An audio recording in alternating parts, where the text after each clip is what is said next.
So in today's video, we'll talk about logs in Azure Entra ID. So logs are basically automatically generated records of events that occurs within a system or application or a device. In Azure Entra ID, there are three types of logs available. The first one is sign-in logs. Basically, these keep record of every sign-in attempt to Azure. Whether that is failed or succeed, all the sign-in events that will be occur in Azure Active Directory that will be saved in sign-in logs.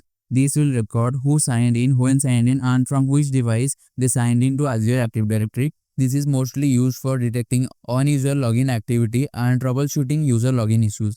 The next one is audit logs. So audit logs tracks changes and activities inside Azure Active Directory. This is basically show what actions are taken and who take it. For example, you created a group or a new user. That record will be stored in audit logs.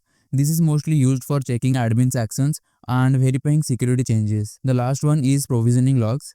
So provisioning logs store records related to automated user and group creation. This is mostly used for troubleshooting provisioning errors and checking if HR system updated stored in Azure Entra ID. So that's the theory part of logs. Now let's see how we can view them in Azure Active Directory. For that, go to the monitor section, and from here you can access sign-in logs, audit logs, and provisioning logs. First of all, let's see sign-in logs. So as you can see, currently I log into my Azure Active Directory portal and it saved the record of login, and this is the record of last 24 hours. And if you want to view the record of last month or last year, you can change the date range according to your choice.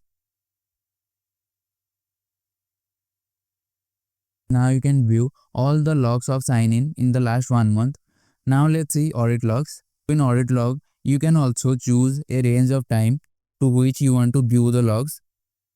This is all the action that is taken in the last 1 month, and some of the actions are also failed. It also keep the record of failed actions. Now the last one is provisioning logs. So currently I don't have any provisioning logs. So that's it for this video. I hope you like this video, and if you learned something new throughout this video, then make sure to like this video, and if you're new to the channel, then subscribe to the channel.